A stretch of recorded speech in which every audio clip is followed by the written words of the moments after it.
Vamos ouvir a palavra de Deus, meus irmãos, amém? Abra então a tua Bíblia no Evangelho de Jesus, qual escreveu Mateus, capítulo 4.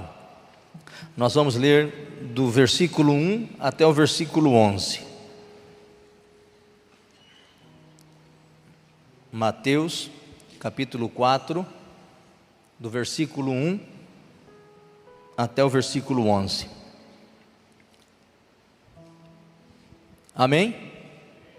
Diz assim: Então Jesus foi levado pelo Espírito ao deserto para ser tentado pelo diabo. Depois de jejuar 40 dias e 40 noites, teve fome. O tentador aproximou-se dele e disse: Se você é o Filho de Deus, mande que estas pedras se transformem em pães. Jesus respondeu: Está escrito, nem só de pão viverá o homem, mas de toda palavra que procede da boca de Deus. Então o diabo o levou à cidade santa, colocou-o na parte mais alta do templo e lhe disse: Se você é o Filho de Deus, jogue-se daqui para baixo, pois está escrito, ele dará ordens a seus anjos a seu respeito, e com as mãos eles o segurarão, para que você não tropece em alguma pedra. Jesus lhe respondeu: Também está escrito, não ponha à prova o Senhor o seu Deus. Depois, o diabo o levou a um monte muito alto e mostrou-lhe todos os reinos do mundo e o seu esplendor. Ele disse: Tudo isto lhe darei, se você se prostrar e me adorar. Jesus lhe disse: Retire-se, Satanás, pois está escrito, adore o Senhor, o seu Deus, e só a ele preste culto. Versículo 11: Então o diabo o deixou, e anjos vieram e o serviram. Amém? Um texto um pouco mais longo, mas se faz necessário a leitura dele nessa manhã. E se você quiser deixar a sua Bíblia aberta, nós vamos estar comentando os versículos para que a gente possa então meditar melhor.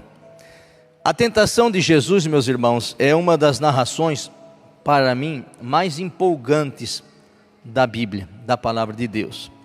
Por quê? Porque ela é um reflexo da nossa luta diária, do nosso viver, do nosso dia a dia, daquela guerra diária que todos nós temos, que acontece tão pertinho de nós. Porém, no nosso caso, nós colecionamos tropeços e mais tropeços, e às vezes, por tanto falharmos, ou por tantas vezes cedermos a algumas tentações, a gente acaba acreditando que nós estamos destinados ao fracasso. Mas, quando a gente observa esse texto que nós lemos da palavra de Deus, nós, observando a tentação de Jesus, nós vemos que a nossa perspectiva, ela muda, a nossa visão muda, ou pelo menos deveria mudar a nossa visão. A tentação de Jesus, ela é narrada nos 3 evangelhos sinóticos, que são Mateus, Lucas e Marcos. Então são esses, os evangelhos sinóticos. Então em todos eles tem Mateus capítulo 4 que nós lemos, Lucas capítulo 4 e Marcos fala, mas é bem resumido. Marcos apenas ele faz questão só de registrar esse fato. Ele não dá muito detalhes assim como Mateus e também Lucas. E quando nós analisamos então a tentação de Jesus, a gente consegue observar e perceber que o diabo tentou a Jesus nas principais áreas da existência humana. Ele focou em 3 áreas específicas da condição humana, que são elas: necessidades básicas, vaidade e orgulho, e ganância e poder. Se o irmão puder só me dar o retorno aqui de volta, eu agradeço. Então, nesses 3 aspectos da vida do homem, que é tão recorrente na nossa vida, necessidades básicas, o orgulho e a vaidade está sempre presente, e a ganância e o poder. Foi essas 3 áreas que o diabo ele tentou então a Jesus.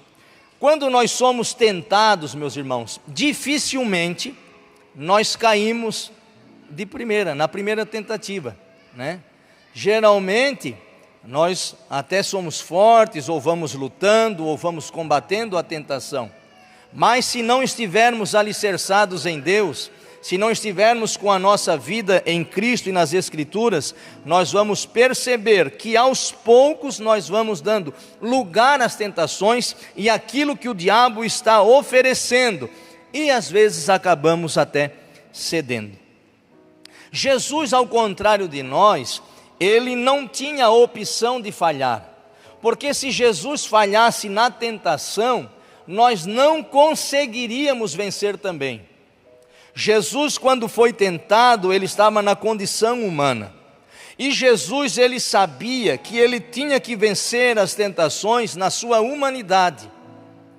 Por quê? Porque ele precisava sentir as nossas necessidades para que ele pudesse nos ajudar, porque Jesus, ele é Deus, ele se esvaziou em forma de homem, se fez para sentir aquilo que nós sentíamos, para ser tentado naquilo que nós somos tentados até os dias de hoje. Então a menor falha de Jesus colocaria todo o plano da redenção por água abaixo, e o diabo sabia disso, que qualquer falha de Jesus anularia o sacrifício. A Bíblia diz que o cordeiro precisava ser sem mancha, sem mácula, não podia ter defeito nenhum, e Jesus é esse cordeiro perfeito, é esse homem, esse Deus que se fez homem, e na carne conseguiu vencer todas as tentações que o diabo colocava à sua frente. Olha o que diz Hebreus capítulo 4, versículo 15 e 16: pois não temos um sumo sacerdote que não possa compadecer-se das nossas fraquezas, mas sim alguém que, como nós, passou por todo tipo de tentação, porém sem pecado. Então o escritor aos Hebreus aqui está dizendo que Jesus, este sumo sacerdote, ele passou por todo tipo de tentação, e todo tipo, irmão, é todo tipo. São as tentações que diariamente ou com frequência vêm contra a nossa vida. Jesus já passou primeiro, independente da área. Jesus primeiro foi tentado em tudo, mas a Bíblia está dizendo, porém, sem pecado. Aí no versículo 16, ele diz assim: assim sendo, aproximemo-nos do trono da graça com toda a confiança, a fim de recebermos misericórdia e encontrarmos graça que nos ajude no momento da necessidade. Então o que o autor aos Hebreus está dizendo? Jesus foi o modelo perfeito. Jesus sentiu o que vocês sentem e vão sentir daqui para frente. Porém, se aproximem de Jesus, se aproximem do trono da graça, para quê? Que quando vier o momento da necessidade, nós possamos encontrar ajuda. E essa ajuda não é o homem que pode nos dar, essa ajuda vem do próprio Jesus. É Ele quem nos ajuda a vencermos as tentações, porque nós somos fracos demais. A nossa natureza é pecaminosa, mas o autor está dizendo, se aproxime do trono de Deus, e é possível sim você vencer as tentações. Então, as tentações, esse episódio que nós lemos, ele tem um propósito de nos ensinar a vencermos as tentações por meio da palavra de Deus e também da consagração. Os evangelhos, Mateus, Marcos e Lucas, eles nos mostram que a tentação de Jesus foi logo após o seu batismo. Ou seja, Jesus já saiu da água do batismo e já foi para o deserto da tentação. E às vezes nós, como seres humanos, a nossa mente limitada, às vezes nós não conseguimos entender que Jesus, Filho de Deus, foi tentado. Como é que Jesus, sendo Filho de Deus, ele foi tentado? E é da mesma maneira difícil de nós entendermos que ele, como humano, pudesse vencer ou escapar à tentação, porque nós, como seres humanos, sabemos o quanto muitas vezes nós cedemos à tentação. Mas Jesus foi tentado como Filho de Deus, mas foi tentado como homem também, e ele venceu em tudo. Então, antes de falar das tentações que elas se dão no campo das necessidades básicas, do orgulho, da vaidade, da ganância e do poder, nós precisamos entender 4 verdades. Se nós entendermos essas 4 verdades, fica mais fácil então de nós compreendermos as tentações de Jesus. Qual é a primeira verdade? O diabo não é uma lenda. O diabo não é uma força negativa. O diabo não é um folclore. O diabo não é fruto da imaginação de alguém. O diabo, meus irmãos, não é uma invenção, como muitos crentes ainda acreditam, de que ele foi criado somente para assustar as pessoas e para que elas pudessem obedecer à sua liderança. Não. A Bíblia vai dizer que o diabo ele é um anjo caído, ele é um anjo do mal, ele é assassino, ele é violento, ele é ladrão, ele é mentiroso. São as características que a Bíblia dá da palavra, né, que o diabo é. Ele não é um mito, ele não tira férias, nós tiramos, né? Graças a Deus. Mas ele não tira férias, ele está todos os dias tramando alguma coisa para nos tirar da presença de Deus. Ele não descansa. A Bíblia diz que ele é o nosso adversário, ele é o adversário da nossa alma. Ele não é adversário de Deus, porque ele não tem como vencer a Deus. Mas ele tem quem? Por adversário nós. É por isso que a Bíblia diz que a nossa luta não é contra carne nem sangue, mas contra potestades, principados, hostes das maldades. Por quê? Porque ele está sempre lutando contra o ser humano, a fim de que a gente negue a fé, a fim de que a gente saia da presença de Deus. E infelizmente ele tem enganado a muitos, fazendo com que as pessoas não creiam que ele existe. E nessa de não crer que ele não existe, está levando muitas pessoas para fora da presença de Deus. Então, primeira coisa, meu irmão, o diabo ele existe? Existe. Ele não é uma invenção humana. Tanto que Jesus conversou com ele. Na tentação nós vemos. Então a gente precisa estar atento, porque ele existe. Porém, o nosso Deus é muito maior do que ele. Amém? E o Senhor está conosco, mas ele existe. Ele vai fazer de tudo até para que as pessoas não creiam que ele existe, né? Ah, mas eu não acredito no diabo, eu não acredito no inferno. Não tem problema, irmão, é o seu direito não acreditar que ele existe, é um direito seu. Mas corre o risco de você um dia chegar lá e dar de cara com ele.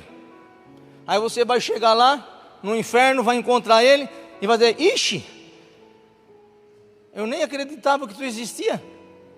O que eu estou fazendo aqui? Ele disse: olha, mas para entrar aqui não precisa de fé. Fé é uma exigência da concorrência. Aqui pode entrar sem fé mesmo, não tem problema. Mas eu nem acreditava em ti. Não tem problema, não precisa de fé. Agora tu senta aqui nessa cadeira pegando fogo, que depois já te atendo. Pode acontecer que naquele dia você passe a crer, mas daí já é tarde demais. Então as Escrituras nos ensinam que ele é uma pessoa real, porém ele não tem poder contra o Senhor. Amém? Segunda coisa, irmãos, a tentação é inevitável. Desde o momento em que nós acordamos até a hora que nós vamos dormir, e outros até em sonho são tentados. É isso que está nos rondando, é isso que está vindo contra a nossa vida. Então a tentação, ela é inevitável. Jesus foi tentado. Não há pecado, irmão, na tentação. Por isso Jesus foi tentado. O pecado está em você dar luz a essa tentação, em nós executarmos a essa tentação, em nós deixarmos acontecer aquela tentação. Mas a tentação não é pecado. Mas quando nós executamos ela que se torna então pecado. Mas infelizmente a tentação é inevitável. Todos nós vamos ser tentados. Inclusive Jesus não escapou. Terceira verdade que nós precisamos aprender: a tentação vem nas horas mais maravilhosas da vida. Às vezes nós pensamos que a tentação ela só vai vir quando tudo está ruim. Já que está ruim mesmo, qualquer tentação que vier, se eu cair não vai fazer diferença, já estou aqui na lama, já estou no chão mesmo, então não tem problema nenhum. Não, a tentação também, cuidado, ela vem quando você está alegre, Quando você está bem, para quê? Para tirar o foco, para tirar o seu olhar, desviar o seu olhar daquilo que precisa estar olhando. Foi o que aconteceu com Jesus. Jesus estava num episódio maravilhoso, não teve um momento ali de descanso. Jesus foi batizado e já foi para o deserto da tentação. Naquele dia que Jesus foi batizado, ele estava recebendo o que? A confirmação do Pai. Este é o meu filho amado. Olha que maravilha, Deus dando testemunho de Jesus para todas aquelas pessoas, e de repente ele já vai para a tentação. Ou seja, é num momento bom. A tentação chega também nessas horas maravilhosas, e nós precisamos estar atentos. E a quarta verdade, Jesus também nos vê quando nós somos tentados. Não precisamos temer o diabo, como eu falei, mas precisamos buscar refúgio em Jesus. Jesus é mais valente, Jesus é o Todo-Poderoso, Jesus é aquele que nos guarda. Então Ele nos vê quando nós somos tentados. Olha o que diz Hebreus capítulo 2 e o versículo 18: porque tendo em vista o que Ele mesmo sofreu quando tentado, Ele é capaz de socorrer aqueles que também estão sendo tentados. Então perceba, Jesus consegue nos ajudar. Por quê? Porque em tudo Ele foi tentado, em tudo Ele experimentou, e Ele nos vê quando estamos sendo tentados, e Ele vê quando há uma disposição do nosso coração em honrar o nome dEle. Ele vem com sua graça, Ele vem com a sua mão e nos ajuda a ficarmos de pé, e nós vencemos a tentação no nome de Jesus. É isso que a palavra está nos dizendo. Então, uma das características que é marcante na tentação de Jesus é o fato de que Jesus foi levado pelo Espírito Santo para o deserto para ser tentado pelo diabo. Então Jesus ele foi na direção do Espírito Santo. Não que a tentação, a Bíblia diz que ninguém diga ser tentado por Deus. A tentação Deus seja o mentor. Não, Deus não é o autor da tentação. Mas ali havia um propósito de derrotar o diabo na humanidade de Jesus. Existia então um propósito. Então nós vamos agora, dada essa introdução, nós vamos analisar então o texto que nós lemos de Mateus, do capítulo 4, versículo 1 a 11. Então o versículo 1 começa dizendo isso: então Jesus foi levado pelo Espírito ao deserto para ser tentado pelo diabo. A palavra aqui tentado, no original, ela traz o sentido de tentar, fazer uma experiência com alguém, testar, ou como essa pessoa vai se comportar, pôr à prova seus sentimentos ou julgamentos com astúcia. Ou seja, o Espírito Santo conduziu, levou Jesus de propósito ao deserto com um objetivo definido. Qual? Permitir que ele fosse tentado pelo diabo. É isso que o versículo 1 ele está dizendo. E mostrando o quê? Mostrando para todos os seres celestiais e para toda a humanidade que ouviria esta palavra, que Deus, como homem, conseguiu vencer todas as tentações. Deus, homem, presente no nosso meio, conseguiu vencer em condições humanas todas as tentações. No versículo 2 diz: depois de jejuar 40 dias e 40 noites, teve fome. A vida de intimidade com Deus não pode estar desassociada da santificação. Jesus vivia uma vida dirigida pelo Espírito Santo. Jesus, então, a Bíblia está dizendo que ele jejuou quantos dias?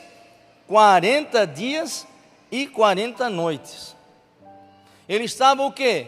Preparando o seu coração, preparando a sua vida, porque ele estava como ser humano, para o quê? Vencer qualquer adversidade que viria contra ele, para fazê-lo pecar ou desistir da cruz.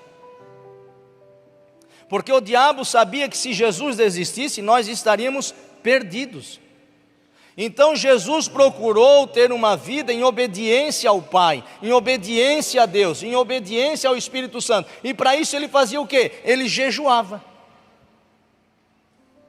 E jejuava bastante.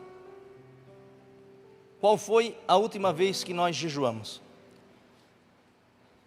Estamos chegando no final do ano.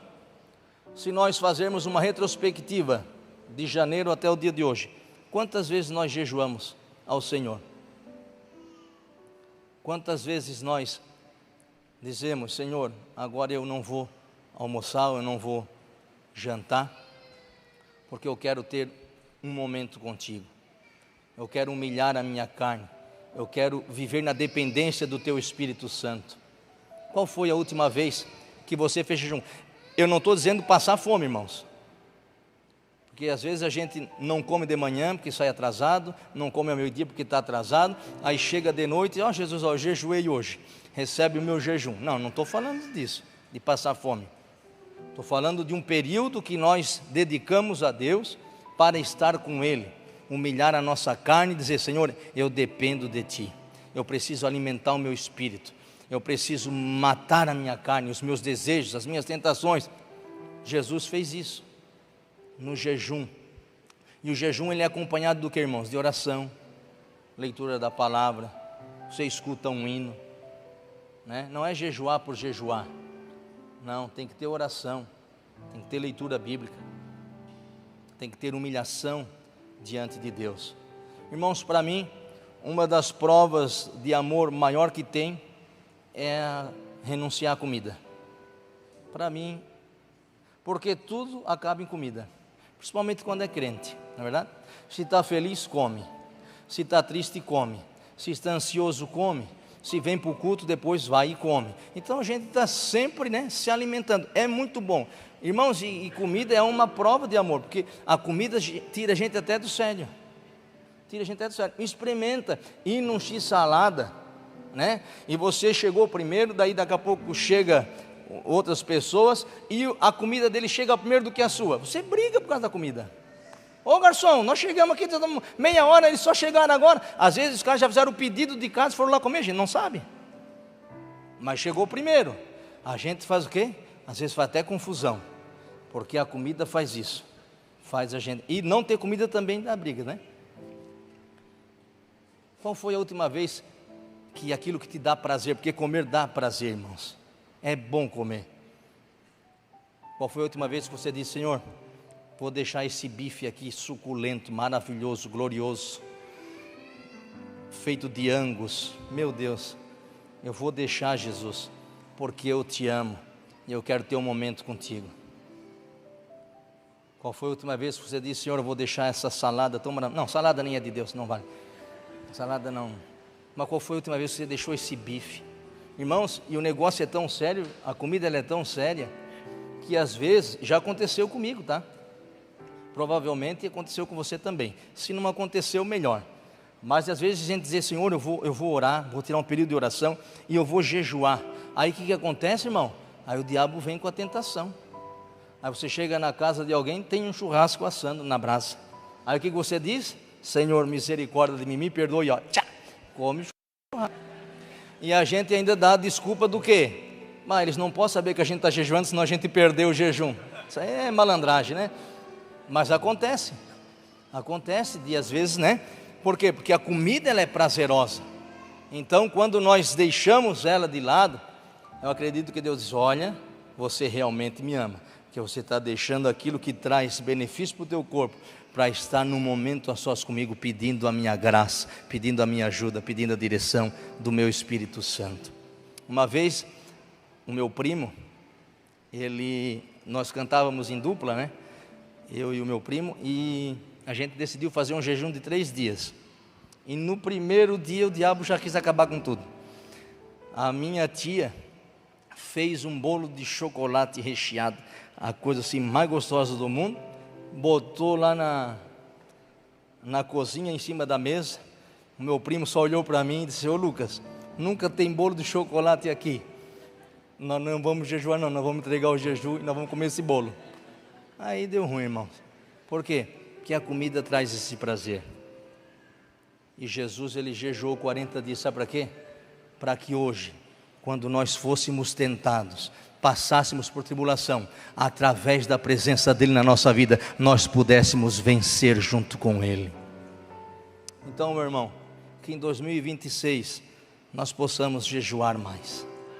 estar mais na presença de Deus. Dizer: Senhor, eu vou deixar algumas refeições de lado, porque eu amo o Senhor e eu quero estar mais sensível à tua voz. Isso é jejum. Então, Jesus jejuava. Agora vamos ver a primeira tentação. Qual é a primeira tentação? Transformar pedras em pães. Necessidade básica. Olha o que diz o versículo 3 e 4. O tentador aproximou-se dele e disse: se você é o Filho de Deus, mande que essas pedras se transformem em pães. O diabo, meus irmãos, ele já lida com o ser humano há milhares de anos. E pela experiência dele, ele sabe exatamente o nosso comportamento. Ele sabe as nossas fraquezas, ele sabe as nossas limitações, ele estuda os seus oponentes, ele vê o nosso proceder, ele vê a maneira com que nós levamos a nossa vida com Deus, ele vê como nós nos portamos na presença de Deus. Às vezes falamos de Deus na boca, mas o coração longe de Deus, ele vê. É onde ele vai lançando as tentações, é onde ele vai encontrando brechas na nossa vida e vai lançando. Então o que acontece? Ele estuda as pessoas, e ele, observando a vida de Jesus, ele viu que em nenhum momento Jesus havia pecado. Ele percebeu que Jesus não falhava, que Jesus não errava, não pecava. Ele já observou Jesus desde o seu nascimento, ele sabia as Escrituras e toda a informação que ele tinha sobre Jesus ser o Messias. Ele já sabia tanto que ele tentou usar a vida de Herodes para matar Jesus já no nascimento. Por quê? Porque ele olha os seus oponentes, ele estuda a gente. E o que ele vai fazer? Ele vai diretamente nos pontos mais vulneráveis do ser humano: o instinto de sobrevivência. Se você observar, o diabo ali, ele não começou com uma negação direta. O diabo ele começou o quê? Com uma dúvida. A dúvida é a arma que o diabo mais usa para atacar o nosso coração, para atacar a nossa vida. Ele diz assim, se és o Filho de Deus. O que o diabo estava fazendo? Colocando a dúvida no coração de Jesus do batismo que Jesus tinha acabado de receber. Se és o Filho de Deus. Mas no batismo, a voz bradou: este é o meu Filho amado, em quem eu me alegro, em quem tenho prazer. Então, desde o início, Jesus estava o quê? Empenhado nos negócios do Pai. Agora, a filiação de Jesus é o quê? Questionada. Jesus questionou: tu és o Filho de Deus? Se tu és o Filho de Deus, transforma essas pedras em pães. E é o que ele vem fazendo nos nossos corações. Muitas vezes ele coloca em nós a dúvida: tu és filho de Deus mesmo?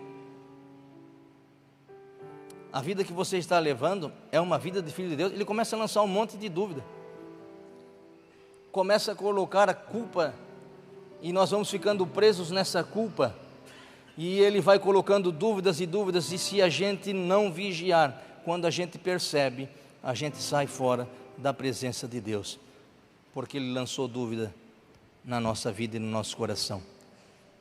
Uma vez um irmão chegou para mim e disse: pastor, eu não me sinto perdoado por Deus. Eu disse: mas por quê, meu irmão? Ele disse: porque eu fiz muita coisa errada. Eu vim de uma religião onde eu até sacrificava animais.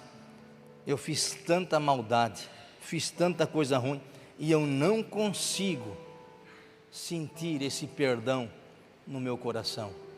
Eu disse: mas tu crê em Jesus? Eu disse: eu creio. Eu saí de lá porque eu criei nele. Eu disse: e a tua família sabe que tu fazia essas coisas? Sabe, eu já pedi perdão para a minha família, toda a minha família sabe. Eu já me batizei faz 2 anos, mas eu ainda estou com essa dúvida, se Deus me perdoou, porque eu não consigo me sentir perdoado. É isso que o diabo quer fazer no nosso coração, lançarmos dúvida em nós, para que a gente não se sinta filho de Deus.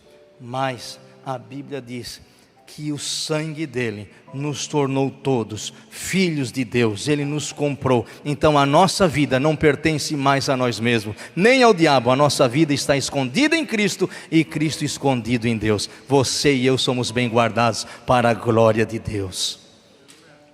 Então ele se sentia ruim, não se sentia perdoado, estava na dúvida realmente se Deus o havia chamado para aquilo. Então, meus irmãos, tome cuidado com essas dúvidas que vêm no teu coração. O diabo, ele vem muito sutil, ele vem de mansinho, ele vem devagar, e quando a gente se dá conta, talvez seja tarde demais, ele já nos engodou e nós caímos na tentação dele. Então Jesus foi questionado da sua filiação. O que o diabo fez, irmãos? Ele adaptou a tentação de Jesus às circunstâncias. Olha, ele não, como eu disse, ele é real. O diabo não brinca de ser diabo. Se ele puder, irmãos, ele leva todo mundo para o inferno. Se ele pudesse, ele acabava com a gente rapidamente. E o que ele fez com Jesus? Ele foi tão sutil que ele pegou Jesus numa fragilidade. Jesus tinha jejuado 40 dias. Como é que você acha que Jesus ia estar, irmãos, depois de ter jejuado 40 dias? Ia estar cansado, ia estar com fome, ia estar magro, raquítico, igual eu estou aqui hoje, magro. Não sei porque que os irmãos riram, mas está tudo perdoado, estamos em clima de Natal. Mas Jesus debilitado, irmão, com certeza o que Jesus queria? Jesus queria comer, porque a Bíblia diz, e tendo jejuado 40 dias, depois teve fome. Aí o diabo faz o quê? Ele diz, opa, ele está com fome, ele está debilitado, ele está ruim, eu vou dizer para ele, vou colocar em xeque, se tu é filho de Deus, então tu não precisa depender de Deus, tu és filho de Deus, então tu mesmo transforma essa pedra em pão e come. Era isso que o diabo queria fazer, tirar a dependência de Jesus, de Deus, porque em tudo Jesus procurou fazer a vontade de quem? Do Pai. E agora o diabo estava dizendo assim, ó, tu não és filho de Deus? Então só pega e faz aí o pão, come e mata a tua vontade de comer. É isso que o diabo quer, ele adapta às vezes as tentações, de acordo com as circunstâncias em que nós estamos vivendo. Sabe, meu irmão, eu já contei aqui, mas vou contar de novo, tá? Porque é uma verdade, então eu vou contar. Se você já ouviu, amém. Se não ouviu, amém também. Ele faz, dependendo da circunstância, ele lança a tentação. Eu lembro que uma vez eu estava passando por uma crise financeira, né? A gente diz, eu estava passando, a gente está sempre passando crise, né, irmão? Financeira, principalmente. Aí eu disse, e eu estava orando ao Senhor que Deus me ajudasse e tal. E daí um dia eu fazia pagamento nessa empresa, e na época era tudo pago em envelope, né? Envelopezinho assim, a gente botava o dinheiro dentro, a folha de pagamento. Quem já recebeu em envelope? Assim, meu Deus, vocês são antigos também, né? Receber no envelope assim é forte. Aí eu fiz, e quando terminei de colocar todos os pagamentos dentro dos envelopes, eu percebi que sobrou 10 mil reais. Eu digo, não pode, quem que eu botei o dinheiro errado? Meu Deus, vou ter que contar tudo de novo. No primeiro momento eu pensei o quê? Errei, alguém está sem dinheiro, mas 10 mil é muito dinheiro. Aí fui conferir, tinha 120 funcionários, conferi tudo de novo os pagamentos, estava tudo certo, ainda tinha sobrado 10 mil caras. Aí eu digo, eu vou, quando pagar, dizer para cada um conferir o seu pagamento de novo, porque eu já devo estar ficando doido, e vamos ver, se faltar o dinheiro já está aqui, eu pago. E todo mundo recebeu, e sobrou ainda os 10 mil. Quando sobrou, aí o que aconteceu? Eu digo, opa, eu acho que é Deus que quer me abençoar. Eu estou numa crise financeira, 10 mil reais, não, nunca aconteceu isso, não, só pode ser Deus. Só pensei, né? O diabo lançou a tentação está aí, cai quem quer. Aí eu já voltei a mim e disse, não pode ser Deus, que Deus não faz nada às escondidas. Deus, se quiser abençoar, Ele manda a gente no meu portão de casa e supre a minha necessidade, mas assim não, eu estou tirando de alguém esse dinheiro. Não, está amarrado, Satanás. Vou levar lá para minha patroa. Aí subi correndo e levei para minha patroa e disse: está aqui o dinheiro, eu acho que a senhora se enganou, mandou 10 mil a mais. Ela disse: meu filho, obrigado. Meu Deus do céu, eu estava fechando o caixa geral e não encontrava esse dinheiro. Eu não sei se eu tinha pagado uma conta, não sei o que deu, mas faltou esse 10 mil, eu não achava. Obrigado, ainda bem que existe pessoa ainda honesta, né, nesse mundo, não sei o que, tal, falou, aí beleza, e eu continuei ali, fiquei na frente dela. Daí, é só isso que você vai fazer? Ainda bem que tem gente honesta.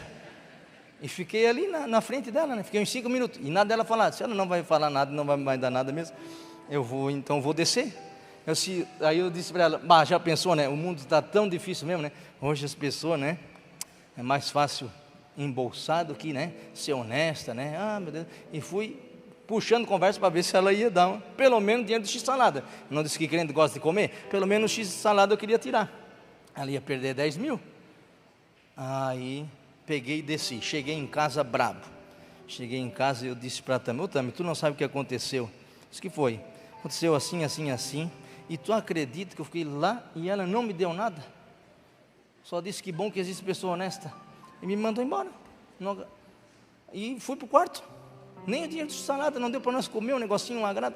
Aí fui para o quarto, fiquei tão ruim, porque no outro dia tinha que trabalhar de novo, né? Hoje a gente não trabalha mais, segundo o tesoureiro da igreja, né? Pastor não trabalha. Mas eu disse: eu tenho que tirar isso do meu coração, porque amanhã eu vou ver ela de novo, né? Aí fui para o quarto orar. Fui orar e eu disse: Senhor, me ajuda, olha só, tal. Aí o Espírito Santo falou comigo. Ele disse: para que tu quer recompensa daquilo que tu tem que fazer certo? Aí o que eu fiz, irmão? Fui lá: também faz um miojinho mesmo e vamos comer. Eu comi um miojinho e tudo bem. Por quê? O diabo ele vai vendo a circunstância e às vezes vai lançando a tentação. E se nós não vigiarmos, a gente pode até pensar que foi Deus que mandou, mas no fundo foi o diabo para nos envergonhar, ou às vezes até ser demitido, ou às vezes até escandalizar o nome do Senhor. Está chegando as férias, está chegando aí as festas. Se comporte como um cristão, se comporte como um crente. Cuidado às mesas que você senta. Você tem que ser luz? Tem, mas cuidado, seja luz. Não escandalize o evangelho do Senhor, porque Jesus jejuou 40 dias e 40 noites por nós, para que quando chegasse um momento difícil da nossa vida, nós não nos sentirmos sozinhos, mas sentirmos a presença dEle na nossa vida, que nos ajuda a vencer todas as coisas. Cuidado com aquilo que a gente vai fazer. A gente pensa que Deus não está vendo, mas Deus vê todas as coisas. Então o diabo ele fez o quê? Tentou Jesus na natureza divina, dizendo: se tu és o Filho de Deus, e tentou ele também como homem, quando ele estava o quê? Com fome. O diabo então sugeriu que Jesus abandonasse a dependência do Pai. Já que és Filho de Deus, então faz alguma coisa por ti. Aí no versículo 4, o que Jesus responde? Está escrito: nem só de pão viverá o homem, mas de toda palavra que procede da boca de Deus. Jesus responde que o alimento físico não é a nossa única fonte de energia para a sobrevivência, mas também a palavra que sai da boca de Deus, é ela que nos direciona, é ela que nos ajuda a estar na presença de Deus. Então, ao responder, está escrito, Jesus mostra o quê? Jesus mostra para Satanás que ele está alicerçado nas Escrituras e que os argumentos do pecado não o atrairão.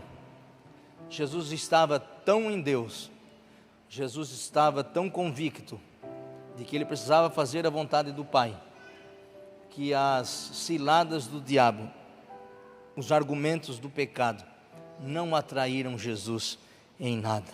Então, um outro ponto fundamental é nós entendermos isso, que a palavra de Deus é o nosso fundamento de defesa e também do ataque contra a tentação.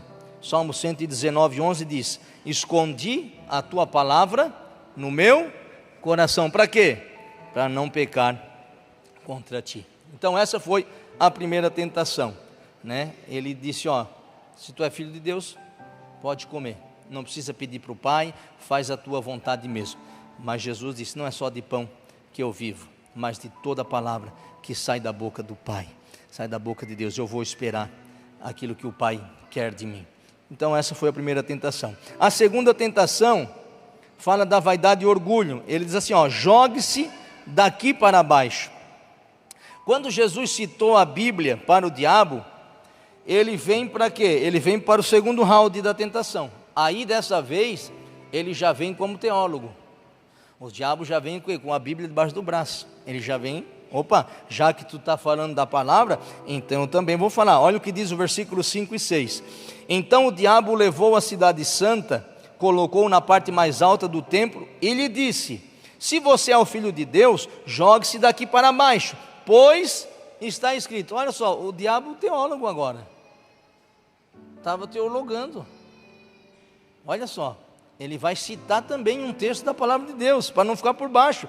Ele diz, está escrito, ele dará ordem a seus anjos a seu respeito, e com as mãos eles o segurarão, para que você não tropece em alguma pedra.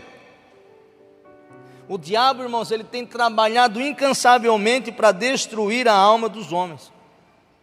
Por isso, estejamos atentos, estejamos vigilantes. Como eu falei, na primeira tentação, ele queria levar Jesus a desconfiar de Deus. Não precisa confiar em Deus. Se tu tem fome, transforma ali, não pede para Deus nada, tu também tem poder. Agora ele quer levar uma confiança falsa na proteção de Deus. Por quê? Porque o diabo ele distorceu o sentido do Salmo 91 que ele citou. Ele cita o Salmo 91, ele omite a outra parte. Por quê? Porque a Bíblia, ali o Salmo 91 diz que a promessa do livramento é para quem está nos caminhos do Senhor. Quem anda nos caminhos, ela é válida quando a gente anda nos caminhos. Ali o diabo ele usou o quê? Um pedaço do texto para induzir Jesus ao quê? A realizar um milagre para Jesus se exibir. Como, Lucas? Imagine só, Jesus lá no alto do templo, o povo ali embaixo. O diabo disse, te joga, que daí as pessoas vão crer em ti, porque tu vai se jogar, tu não vai cair, tu é filho de Deus. Então os anjos vão vir e não vão te deixar tropeçar. E os homens gostam do quê? Gostam disso. Nós gostamos de coisas sensacionais, nós gostamos das coisas sobrenaturais. Então foi onde o diabo disse, olha, te exibe, mostra que tu é o filho de Deus. O que ele estava fazendo? Lançando o quê? Tentando lançar o orgulho e a vaidade em Jesus, porque ele era filho de Deus, porque ele deveria se orgulhar. E o diabo faz assim com a gente também. Às vezes ele coloca o orgulho no coração. O diabo ele quer nos levar a pecar confiados na graça de Deus. Ele diz, siga em frente, Deus não vai te deixar cair. Isso não tem nada a ver, todo mundo faz.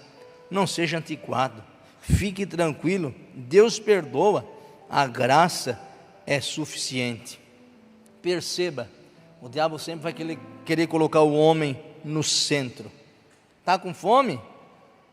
Come. Tem promessa de Deus? Desfrute. Se precisar se jogar do alto, se jogue, você tem promessas. Deus não vai deixar você cair. Deus vai te sustentar. Afinal, você tem promessas de Deus. Afinal, Deus tem coisas ainda para realizar na sua vida. Então, o diabo estava tentando lançar o orgulho e a vaidade em Jesus, tentando no orgulho e na vaidade.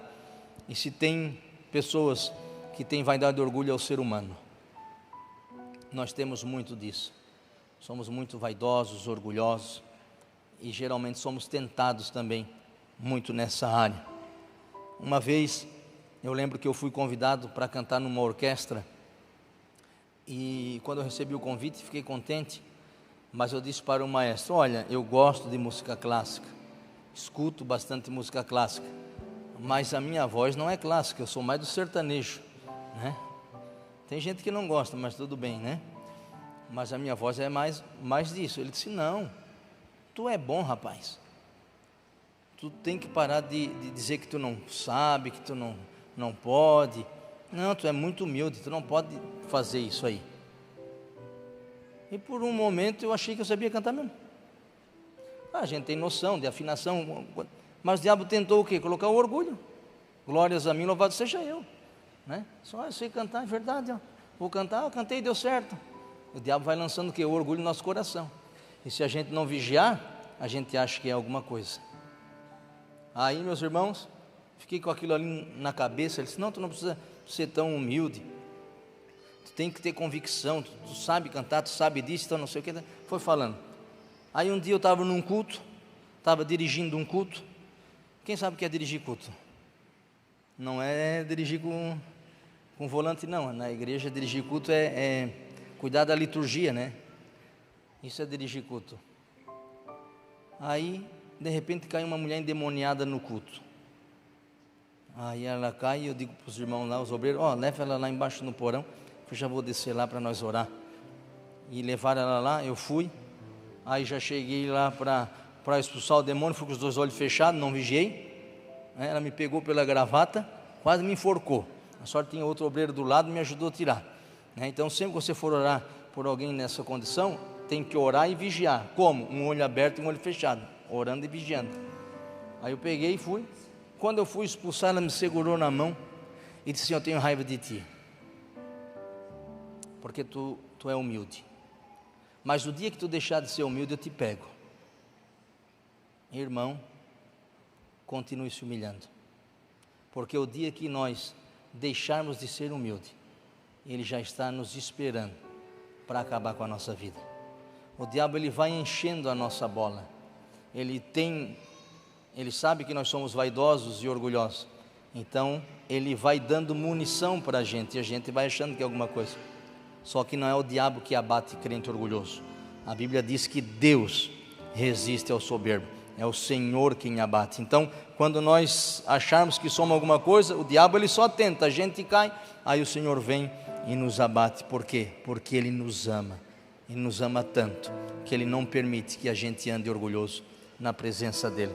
Então, meu irmão, continuemos sempre se humilhando. Jesus lhe respondeu no versículo 7: também está escrito: não ponha à prova o Senhor teu Deus. Com essa resposta, Jesus ensina o quê? Que o poder pertence a Deus e não a nós. Nós não podemos colocar Deus à prova, e não devemos ficar o quê? Testando o seu poder. Foi isso que o diabo quis: testa aí o teu poder, os anjos vão te sustentar, está escrito. Mas ele só disse um pedaço. Mas a intenção dele era fazer com que Jesus se orgulhasse por fazer algo miraculoso. Ele vai se jogar e de repente os anjos vão segurar ele. Olha que maravilha. Como o diabo ele é sutil às vezes. Parece inofensivo, mas ele queria fazer com que Jesus pecasse, para que nós não pudéssemos ter a salvação. Deus, irmãos, não é parceiro da nossa loucura. O que significa isso? Significa que se eu ir no prédio mais alto que tem aqui na cidade, acredito que seja o Lúcio Cavaler, se eu chegar lá em cima do prédio e me jogar com o objetivo de que Deus não vai me deixar morrer. Por quê? Porque eu quero testar a promessa de Deus. Deus disse que eu tenho tanta coisa para viver ainda. Deus disse que eu tenho promessas, que eu vou ver a geração dos meus filhos. Então, e eu vou lá em cima e reúno toda a igreja. Irmãos, vem aqui ver hoje, porque eu vou me jogar do Lúcio Cavaler, e vocês verão que quando eu me jogar, os anjos do Senhor virão sobre mim, e eu não vou tropeçar e eu não vou cair. Aí vai todo mundo lá, né? Aí de repente, o que eu faço? Me jogo de lá. O que vai acontecer? O que vai acontecer comigo? Os anjos vão me segurar, irmão. Vocês querem me matar? Vou morrer, irmão. Lei da gravidade, subiu, tem que descer. É um princípio a gravidade. Então se eu me jogar lá de cima e dizer: não, irmãos, olha aqui, a palavra de Deus ela é verdadeira. Então é o seguinte, usando essa palavra, agora eu vou me jogar aqui do Lúcio Cavaler, e vocês vão ver que os anjos do Senhor vão me segurar e eu não vou morrer. E me jogo lá, vocês vão estar lá no outro dia no meu velório cantando o escudo, né? O Telmo quer o Deus enviou, eu quero o escudo no meu velório, né?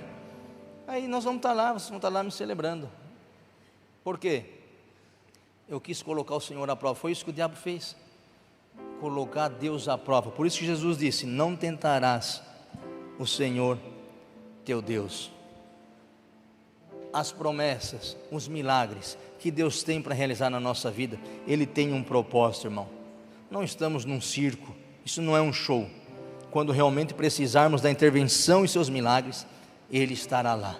Quando nós precisarmos desse socorro, desse sustento do Senhor, Ele vai estar lá para nos socorrer. Por quê? Porque nós estamos andando no caminho do Senhor, não estamos colocando Ele à prova ou exigindo alguma coisa de Deus. E terceira tentação, Ele diz: tudo será seu. E aqui Ele usa o quê? A ganância e o poder. Versículo 8 e 9 diz assim: depois o diabo o levou a um monte muito alto e mostrou-lhe todos os reinos do mundo e o seu esplendor. Ele disse: tudo isso lhe darei, se você se prostrar e me adorar. Nessa última tentação, o que o diabo oferece?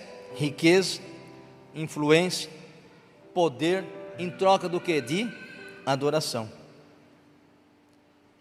Uma vida submissa aos prazeres do pecado e sem compromisso com Deus.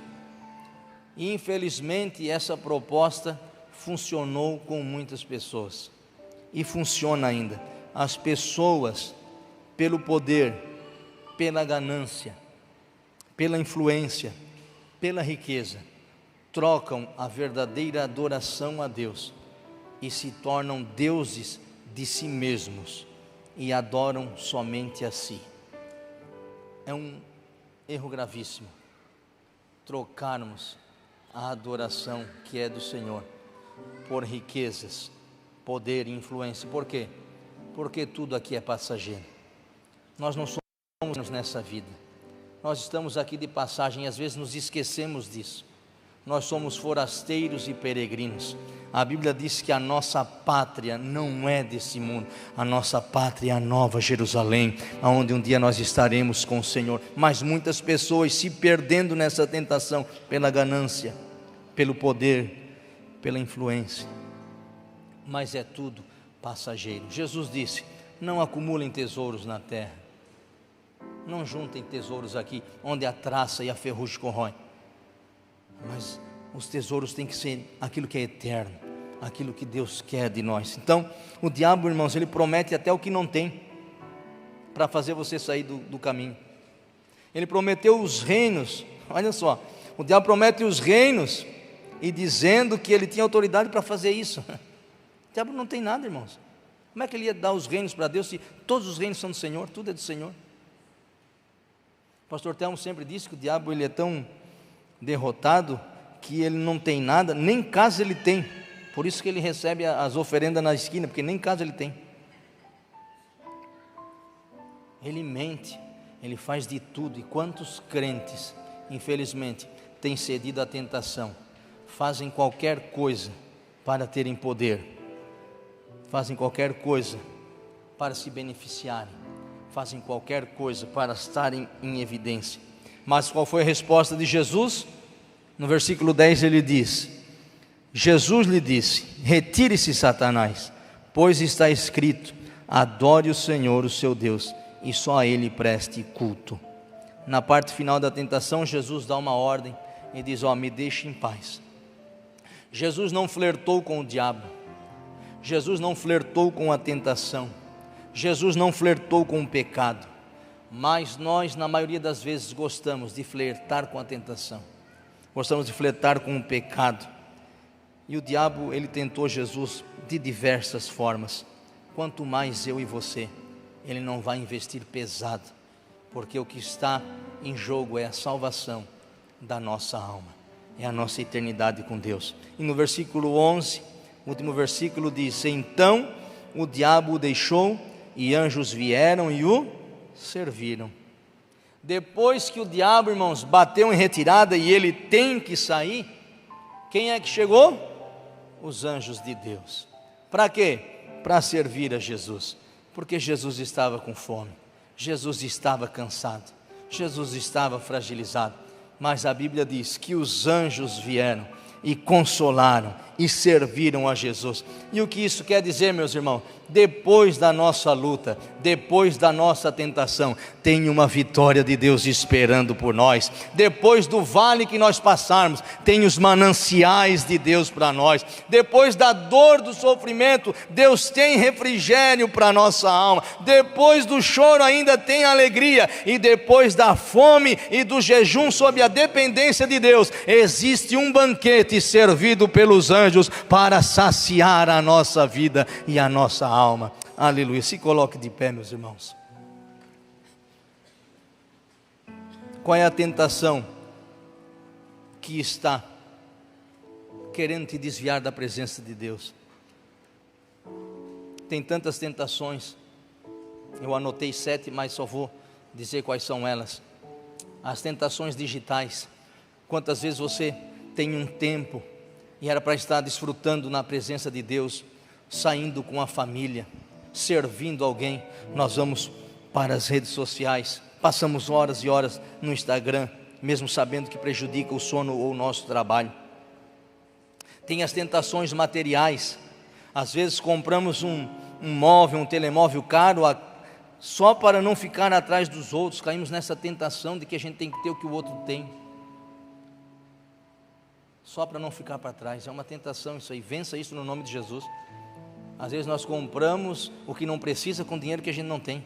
Já dizia o Dirceu, nosso tesoureiro. Não faça isso. A tentação moral e ética, né? Às vezes, né, mente para o chefe para evitar consequências. O camarada vai, chega atrasado no trabalho. O chefe diz: "Ô, chegou agora?" Não, estava no banheiro. Tu não me viu? Cara de pau. A tentação foi lançada, você caiu. Não, fale a verdade. A Bíblia diz: mesmo que a gente tenha prejuízo, a gente precisa ser verdadeiro, né? As tentações emocionais. Mantém uma relação paralela para preencher carências afetivas. Procuram constantemente elogios e validação nas redes sociais. Tentações emocionais. Você tenta, emoções mal resolvidas fazem você ir procurar essas coisas que não deve. Você cai na tentação. Tentação ligada aos vícios, né? Beber álcool com frequência para aliviar o estresse, apostar dinheiro em jogos, comer compulsivamente em momentos de ansiedade, né? Às vezes você vai na casa de alguém que não é cristão, estão lá na bebedeira, você, em vez de dar exemplo, vai e enche a cara também. Cai nessa tentação. Não, seja luz, meu irmão, né? Seja luz, não compactue com essas coisas, porque o diabo ele vai nos tentando. Por quê? Porque ele nos conhece, ele sabe onde está a nossa fraqueza, ele sabe onde pode. A tentação do ego, tentações espirituais também, ele nos tenta, né? Às vezes a sermos alguém que não somos, faz a gente mostrar uma espiritualidade para as pessoas que nós não temos, e quando a gente percebe, parece uma coisa boa, mas na verdade você está mentindo. Então, que Deus nos ajude a vencermos qual for a tentação que venha sobre a nossa vida. Como eu falei, tentação não é pecado. Pecado é nós darmos lugar a ela na nossa vida. Mas eu creio que se nós pedirmos a ajuda de Deus, Ele vai nos ajudar. Por quê? Porque Ele passou por tudo que nós estamos passando hoje, mas em nada Ele pecou. E Ele está aqui com as suas mãos estendidas nessa manhã, dizendo: conta comigo, eu vou ajudar você a vencer as tentações que sobrevêm sobre a tua vida. Eu quero orar nessa manhã. Feche os teus olhos e peça para o Senhor graça. Diga: Senhor, me ajude a vencer as minhas tentações. O Senhor passou por isso. A Bíblia diz que Ele foi experimentado em todo tipo de tentação. Então não existe tentação que venha sobre a tua vida que Ele não saiba. Não existe nada que Ele não saiba que você está passando. Ele sentiu e Ele sabe que nesse momento você está aflito, mas que nessa manhã o Espírito Santo te console com a graça dEle. Pai, nós te agradecemos por essa palavra, porque o Senhor tem um amor tão grande para nós. Por isso o Senhor nos corrige, o Senhor nos exorta, o Senhor nos consola. Não nos deixe viver uma vida, Senhor, sem a Tua presença. Não deixe que as tentações nos afastem de Ti, mas quando elas vierem contra nós, e elas de fato virão, porque todos os dias somos tentados a sair da tua presença, nós possamos nos lembrar que o Senhor também foi tentado, mas em tudo venceu, e o Senhor em nós, e nós na tua presença, vamos vencer também tudo, para a glória do teu nome. Amém e amém.